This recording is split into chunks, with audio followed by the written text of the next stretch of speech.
So today I'm going to walk you through specifically what has worked for my team. I'm going to start with what I think is the ultimate synergistic account structure for Google Ads, then our process by campaign type, as well as touch on ad policy and some upcoming hype on the platform. So number one, the ultimate account structure. Whenever I'm building a new Google Ads account, my goal is to build with the idea that it'll become a multi-year project. There are several components I like to see in a fully mature account. You got your branded search and shopping, Performance Max, GDN, and YouTube. Now, where most people often get this wrong is they think they have to build out search and shopping first. So it can be advantageous to do so in many cases, but this isn't a requirement to be successful on the platform. A lot of our accounts that our team manages that spend 7 figures a month on YouTube started out with YouTube exclusively and were like that for a multi-month or multi-year period before we added other campaign types.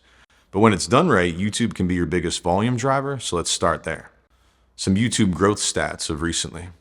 We all know YouTube's growth is completely next level. I think people are sick of cable TV, from the price to the propaganda. People simply want the content they want to see without the long commercials and all the bullshit that comes with cable TV. So as of today, you've got YouTube approaching 3 billion subscribers, 70 billion shorts views on a daily basis.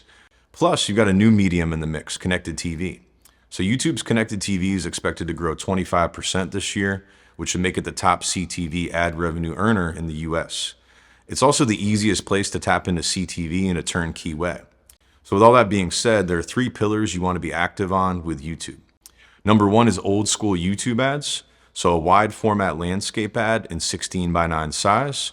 Number 2 is YouTube Shorts. That's a 9:16 mobile formatted ad. And it's completely different than the legacy YouTube ad format in terms of inventory. Those are going to heavily lean into YouTube Shorts when you utilize that size. So if you have a great video that's in landscape format, have an editor hit you with a 9:16 ad before you take it live. Last, you have CTV. You want 16:9 ads with a high CTR thumbnail, as that's what's working for tapping into CTV. YouTube CTV also has an automatic QR code formatting now. So if you input your destination URL that you input into your YouTube campaign, it's going to get automatically made into a QR code. So when it shows on CTV inventory, you can take advantage of that. So this trio lets you effectively tap into all the different pockets of YouTube's inventory. So now let's talk about the campaign structure. Here's how I architect my YouTube campaigns from the ground up. You've got phase 1, which is the learning phase. So with a new account, your first order of business is you want to get at least 200 to 300 track conversions. You need these piping into the Google UI with at least 90% accuracy or hopefully better. There are a ton of great platforms out there that help with this, like Northbeam, Triple Whale, Hyros. But it's important to know that our team also makes campaigns work without any of these fancy tracking systems. And in many cases, we just place a simple Google pixel on a website or in a GTM tag manager. So this learning phase paints the picture of your customer profile for Google's machine learning.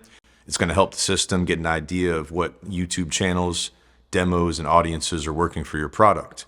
If you're a lead gen advertiser, it's going to come a lot easier than an e-commerce advertiser. The process can be costly, and it can take 15 to 60 plus days in many cases, depending on your product, budget, and performance. So the biggest lever you can pull here is coming to market with a phenomenal video. If I had to quantify it to a percentage, I would say your video equates to 80 to 90% of your success rate with YouTube. This learning phase is also where 95% of brands tap, because they don't understand how Google's machine learning actually works. It's not as linear as meta ads, and it can take a bit longer to see results. So you're not necessarily looking for profitability here. Your main goal is to feed the machine with conversions. But if you happen to be profitable during this phase, it's a great sign that your campaigns are going to crush long term. So YouTube ads phase 1. When I'm in phase 1, I'm typically spending $500 to $1,000 a day. I'm testing a multitude of different top videos from other platforms or videos I created. And like a bloodhound, I'm looking for that one video that I can use to get through the learning phase, losing the least amount of money possible. It's rare to be very profitable in this stage, and this is why most brands pause prematurely. They think their campaign or creatives are not strong enough when they simply needed to hang in there for a few more weeks to attain those 200 to 300 conversions. I structure my campaigns with 2 to 3 videos per campaign typically. I put my 16:9 wide format creatives together and my YouTube Shorts 9:16s together in their own campaigns. I never mix and match the two. I use the max conversion goal in this phase. So max conversions is simply telling Google to try to get you as many conversions as possible with zero regard for profitability, as it has no North Star or target CPA goal at this stage. And my ultimate goal in the learning phase is to accumulate those first few hundred conversions, identify my top performing videos with the idea that in phase 2, I'll have drilled down to a handful of videos where I'm hopefully starting to see better profitability. So YouTube ads phase 2. This is where I'm going to be pivoting my campaigns to a target CPA. So to do so, I need those 200 to 300 conversions tracked in Google's UI. And this is also where the eCPA needs to be realistic in the sense that it's close to my customer acquisition goal. So here's an example. So say I'm at the tail end of the learning phase and I'm seeing conversions come in for $100. My ultimate goal is to be at 90 per customer. I might put my TCPA at 110. So there's a bit of a buffer where the machine learning has the confidence that it can actually acquire those conversions at 90. If you put your TCPA goal too tight to your current average eCPA, it might halt your traffic in the sense that the system doesn't have enough confidence to get you conversions at that rate. The machine learning in many cases usually over-delivers in the sense that if you have a solid creative generating sales for $100 in phase 1, during phase 2, it'll typically get even better and get conversions even cheaper as the system gains more conversion data. If you're having trouble reaching this point to where you're seeing results that make sense for you to then pivot to a TCPA, there's a good chance you need to go back to the drawing board on your creatives. If you're seeing an eCPA that is break even or profitable, you can pivot your campaigns from max conversions to TCPA. And if your campaign is still spending its full budget, hitting your goal or close, you're in a really good position. This is a good time to start cloning your campaigns and testing different demographics, custom audiences, and different inventory types. You're typically going to see a lift in performance when you reach 200 plus conversions, and then another lift when you reach 500 to 1,000 plus conversions. Now, once you reach the point where you're spending $2,000 to $3,000 a day and hitting your TCPA goal on a trailing 7-day basis, you're in a good spot. I call this phase 3. So this is where you start to get serious about scaling. There's a silly amount of scale on YouTube, and we have brands that can hit 6 figures a day still today. When I'm scaling, I personally like to bump my budgets 10 to 20% every 24 to 72 hours. But there are extreme cases where I might raise my budgets 50 to 100% in a day. But that's only if a campaign is performing exceptionally well. I typically like to play the long game with YouTube, where I'm in no rush to scale or break my protocols unless the data warrants doing so. So I like to build campaigns slowly with the goal of keeping campaigns at scale for a long time. Here's a good example. So our team has an account that's spending 20 to 30K a day today that's been at that level since 2020. We laid the foundation in the learning phase. We strategically scaled at our own pace, and then we expanded into other campaign types to balance the portfolio. I like to think of every account we take on as having this kind of potential. So when you take on campaigns with the mindset of them being a multi-year project, you'll notice your strategy will change to becoming more thoughtful, intentional, and you won't be so quick to react if you had a bad day or even a bad week. And as you get into 5, 10, and 20K a day spend ranges, those 10% bumps start to snowball a lot faster. So this is where you want to ensure that your campaigns are well diversified. So with YouTube, I would much rather have 10 campaigns spending 5K a day each versus one campaign spending 50K a day. And you're going to see why a little bit later when I talk about ad policy. So now let's dig into optimization techniques. As you start to scale past 2K a day, this is a good time to start leaning into more advanced optimizations. In the free YouTube course on our website, there's an advanced optimization techniques module that is a good 40 minutes by itself. But for the sake of this presentation, I'm going to cover the most important ones that I use on a regular basis. Number 1 is day parting. So if you have a product that typically converts better during peak hours or is tied to a call center, I definitely recommend using day parting. Remember with YouTube, there's a ton of volume, and you could potentially start day parting. And then if you're looking for more scale down the road, you can always take those guardrails off when the account has more confidence. For some context, I have an e-com account I manage that spends $1 to $1.5 million a month that's day parted from 5 a.m. to 5 p.m. Eastern. I notice when I go outside of those bounds, while the volume's there, it isn't always profitable in terms of my target ROI during the evening hours and the early morning hours, so it makes sense to day part it. Next thing you can do is trim demographics. This is an easy one. I like to run my campaigns pretty wide with YouTube in terms of audiences. I typically run 25 or 35 plus, both genders as well as unknown genders and ages. I start there, and as I'm going through the learning phase, and once I've spent $10,000 to $20,000 or more, that's when I'll start to trim out things that don't look amazing. Again, I can always add those ages back in with new campaigns down the road, but I mainly want to ensure that I get through the learning phase successfully while losing as little money as possible.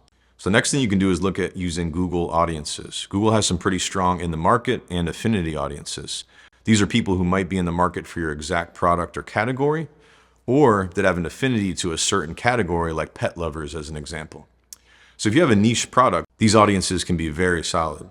As you start to spend more heavily on your account, you can toggle into the audiences section within Google, and it's going to automatically identify potential audiences that you should test based on your conversion data. Next, you can look at custom intent audiences. Custom intent audiences are a cool way to push up profitability. You could do things like make a list of keywords someone may be searching that relate to your product, as well as add competitor URLs for a product, giving the system a better idea of the type of people that you want to target. These are great for getting campaigns profitable and can be some of the better ROI audiences, but then the drawback is that they can be tough to scale past a certain level depending on your vertical. Next, let's look at YouTube inventory versus video partners. This is a big one.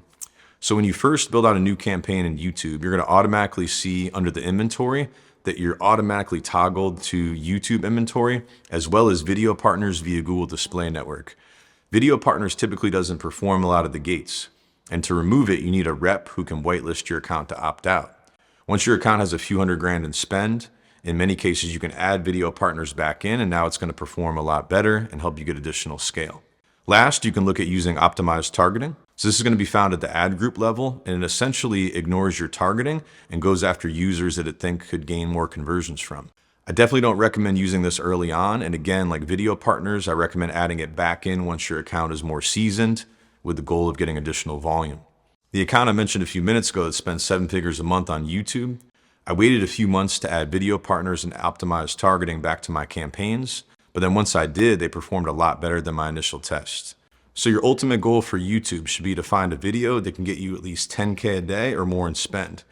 Even if you can get this breaking even, I want you to consider that a win. It will likely get better over time and with video iterations, and if you play your cards right, you could potentially find a video that pushes your YouTube spend to north of 7 figures a month.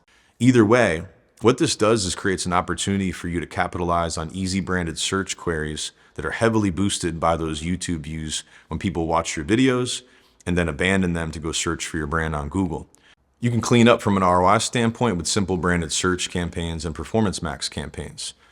Now that you've got a base for how to set up and scale YouTube from scratch, I'm going to walk you through how you can round out your portfolio and profitability with search, Performance Max, and GDN.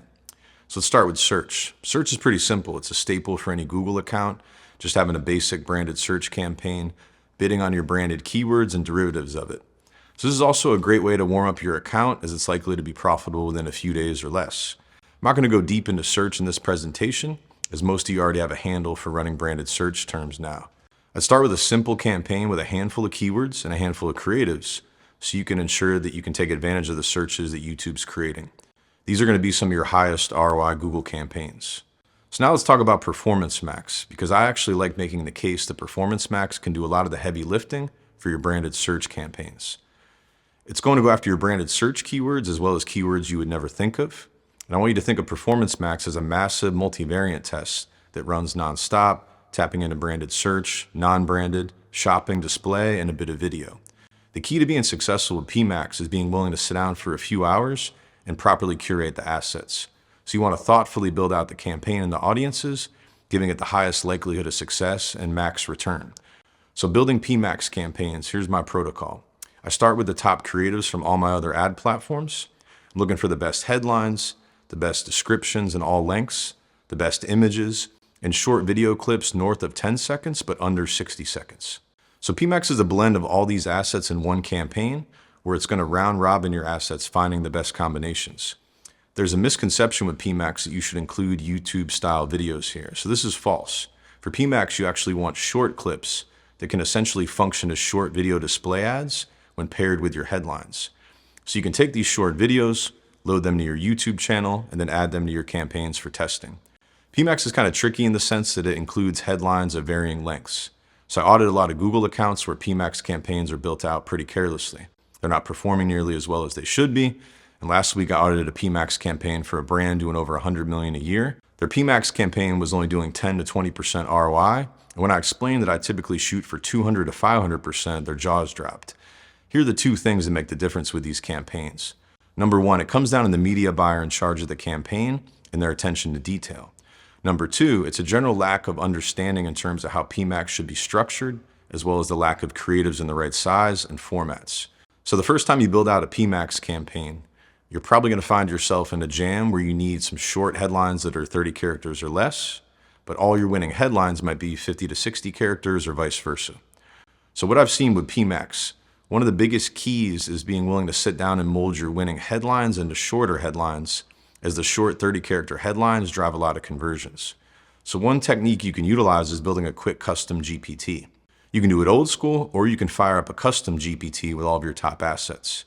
So what I mean by that is, rather than dialoguing with ChatGPT the way everyone else does, create a custom GPT, then loading your top assets into it via Word docs, so you can then have an intelligent discussion with the LLM about your creatives and create new ones together.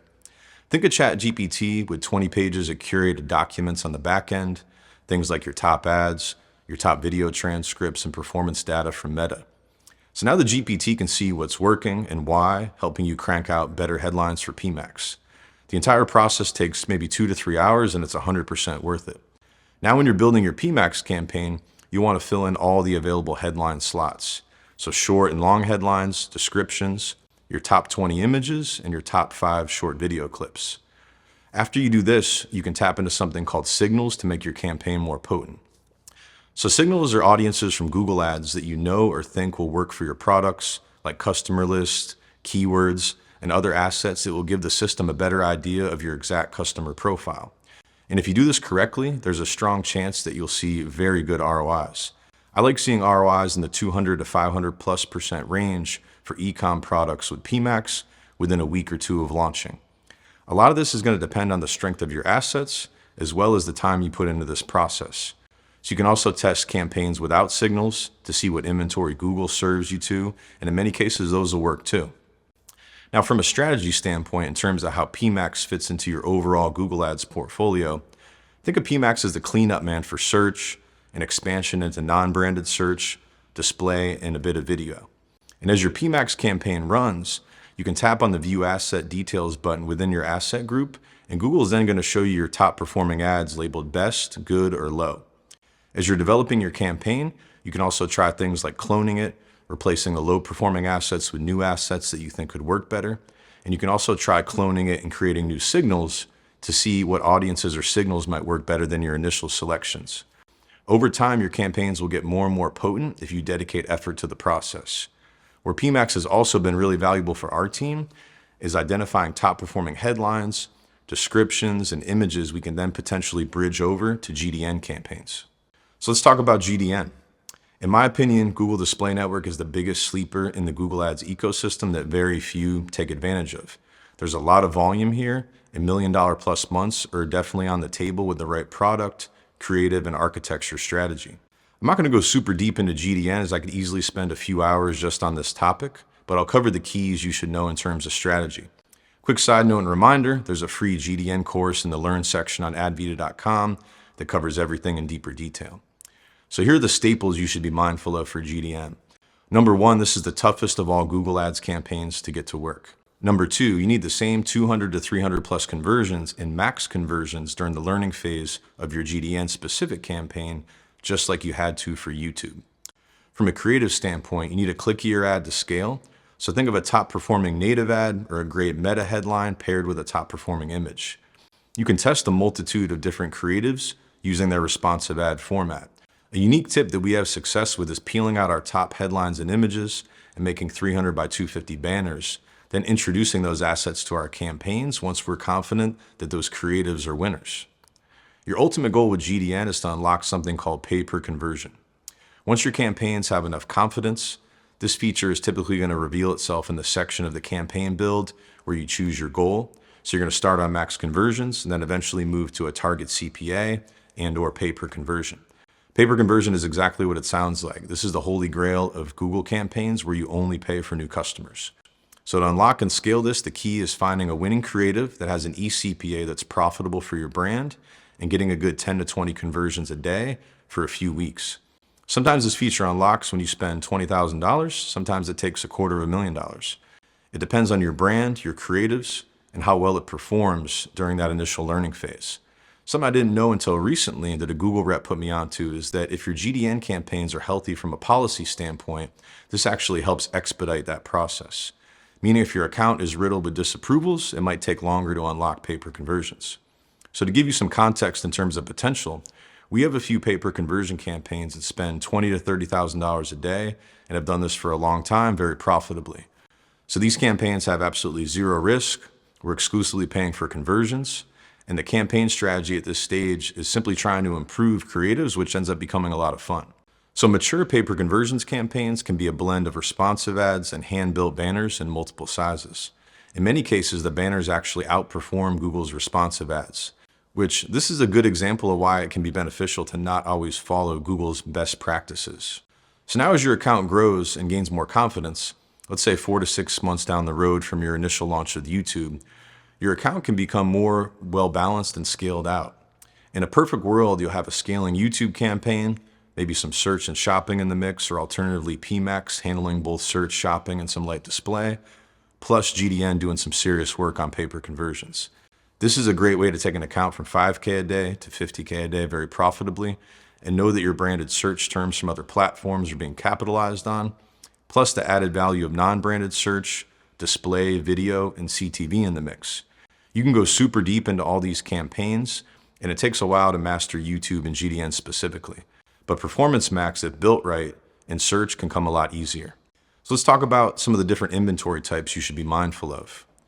One of the things that hurts a lot of brands at these early stages are the hidden inventory types that Google shoves into your YouTube and GDN campaigns. Here are some examples I block during the learning phases with GDN and YouTube. So number one is mobile apps and the youtube.com placement. Mobile apps typically perform terribly during the learning phase, and they can also chew up a ton of ad spend. We block these in the youtube.com display placement on almost every campaign with YouTube as well as GDN. You can block these in the exclusion sections of the campaign. We'll drop a note on the PDF for this presentation that shows how to do so. With GDN, once you're in pay-per-conversions, it can be advantageous to add those apps and placements back in to get expanded volume as you're only paying for conversions. Video partners is a big one for YouTube. So we talked about this a bit earlier. If you look in the settings section of your campaign, Google's going to automatically opt you into video partners, which is third-party video sites and video display inventory. Again, you have to ask your rep to whitelist your account to be able to remove this, but I highly recommend doing this in the learning phase. Once your account has a few $100,000 in spend, this can be advantageous to add back in for additional scale as it can perform really well, but it's not the inventory you want to learn on. So in my opinion, these two things alone contribute to 50 to 75% of completely wasted ad spend during the learning phase. And these are some of the main reasons why brands are not successful on Google or not as profitable as they should be in their first 3 to 6 months. So one of the biggest curveballs for this year for YouTube has been ad policy. Google has an extremely robust AI that automatically crawls your YouTube creatives. Here's how it works. You load up your creative to your YouTube channel, you grab the URL, then you utilize it in your YouTube campaigns. Sometimes your campaigns get approved right away. Then during the first 24 to 48 hours, this AI is going to automatically crawl your video. It's looking at a few different things. The imagery of the video, it looks for shocking content or images that could be considered clickbait or offensive. It's going to look at the audio. It analyzes the music, the spokesperson's transcript if you're using AI voices. It's looking for loud sounds or anything that could be considered offensive. This AI is like having an extremely strict human from ad policy look over your entire creative at the finest detail. And it does this in a matter of seconds across all your videos. So with this new rollout, ad policy went from smooth sailing and everything getting approved to all your campaigns getting tagged with different ad policy tags that can do everything from halt your campaigns completely to still allow them to run, but sneakily pushing you out of premium inventory and into junky inventory. So I'm going to walk you through some of the common policy tags and how to handle them. Here are the most common ones that we see, as well as their severity levels. Health and personalized advertising is extremely common. This is a policy tag typically used to ensure compliance with regulations concerning sensitive health-related content. With this tag, your ads are going to keep running. But what most Google reps won't tell you is that it affects the inventory that you're serving on. So I typically see a substantial drop in performance when I get tagged with this, and then an immediate recovery in the following days once I've successfully appealed the ad. Products that are supplements or any type of ingestible product often get hit with this, and your move is to simply appeal the ads with the right messaging. So in terms of appeals, I typically send a message that says that the ads have been incorrectly tagged, asking for feedback and specifics if they'd like to see something changed. So in many cases, policy will actually tell you the problematic imagery or the ad copy that you need to change so you can do so. And in 99% of cases, these tags are incorrect and ad tags get lifted within 24 hours. Keep in mind that the policy AI is turned up super high. It's like a fishnet dragging across the ocean floor, catching a ton of other stuff in addition to the fish that it's actually looking for. The next one is unreliable claims. So if the AI thinks that your claims are a bit aggressive, you're going to see your ads get hit with this. The best way to mitigate this tag is number one, don't make the claims that you can't substantiate. And number two, add citations to your website for any claims, as well as disclaimers to your actual video creative. For disclaimer text, you can do things like results may vary. Think of it in the sense of a TV commercial for L'Oreal that has disclaimers across the bottom of the TV ad. If you do this and get tagged, in most cases, you can appeal it and you can cite those citations as well as disclaimers, and Google's going to reapprove your ad. The process is tedious, and if you have an account that's spending heavily, you might see tags more than you want to. But once you've appealed these creatives or campaigns successfully, and if you get tagged again, you can then go back and reference those previous appeals to have them lifted again. And you'll start to notice over time that once you've been through a few of those iterations on an ad account, the policy issues seem to subside as a whole and things get a lot smoother. The next one I want to talk about is clickbait. So this is the worst of the tags. It's kind of a black box, and many ads arguably could be tagged with clickbait. This tag is scary too because if you get a lot of these tags and you don't address them or you resubmit those video ads without editing them, you're putting your account in jeopardy. And as you can see as a whole, Google and YouTube especially are getting much tighter in regards to their standards with ad policy. So you want to be careful how you navigate these situations. And if you're seeing the clickbait tag in your account, your best move is to not appeal the ads. You're going to want to hit up your rep, get some strategic insights in terms of what you should potentially change within your video creative, and then re-upload it as a new creative. So this part can be frustrating because you might have your best ad from Meta get tagged. You know for a fact this thing is going to crush if you get it up and running. And you honestly might have to go back to the drawing board, figure out a modified version of that creative, or even scrap it and come up with something completely new. There are quite a few other tags in addition to these, but these are the most common. Most of the others are false positives in 95% of the cases, and simply appealing them can get your ads reapproved. But if you want to be a serious player in the Google Ads platform, definitely don't overlook policy. I audited a household name brand last month, spending $20K a day on YouTube, where literally 100% of their ads were tagged with health and personalized advertising. So like I mentioned above, your ads are still going to serve with that policy tag, but it's going to shift the campaigns to lower quality inventory. And if that company simply appealed those tags, they would likely see a 20 to 30% better ROI. So don't be lazy in this department and understand the game that you're playing. And all this leads to an interesting point I discussed with Google earlier this year. I've got a handful of high-level reps I work with positioned in different parts of the world. The rep who I feel like has the best understanding of our industry, specifically direct-to-consumer, direct response, and affiliate marketing ads, they strongly feel that this AI update will disqualify a lot of low-quality affiliate products and brands over the next 6 months. So this is going to clear competition, leaving only higher quality products and videos, which is a great opportunity if you can come to market with the right campaign. This also creates a playing field that will potentially temporarily be less competitive, where if you're a first mover and can establish yourself, mainly your data and your learnings of the platform, you could be in a position to be scaling as other brands are just beginning to learn YouTube in the next 6 months. So enough about policy, let's talk about the hype for YouTube, which is demand gen. Demand gen is a newer campaign type that's actually been around for a while now. Recently, Google announced that the current YouTube for Action campaigns, what I've been discussing in this presentation, will be sunsetting early next year. At that time, all existing YouTube campaigns and new YouTube campaigns will be launched and transitioned to demand gen. So this is a major concern for me, as 75% of my ad spend as an agency is YouTube. But what I learned dialoguing with Google is that very few brands are actually having success with demand gen as of today. And if that remains the case, they're likely going to push that transition until demand gen performs better. To give you some context, one of the accounts I manage that spends 7 figures a month on YouTube that has 9 different working creatives simply won't work on demand gen. I built this campaign out in every way possible. I shredded through a good $30,000 to $40,000 in testing with no results that came as close to traditional YouTube for Action campaigns.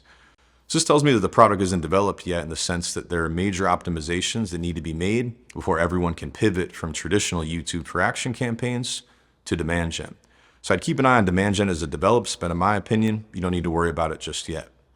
So some closing thoughts. I hope this information gives you a good base and understanding for both how to leverage YouTube and grow your business, as well as how to align YouTube with other campaign types in the Google Ads platform.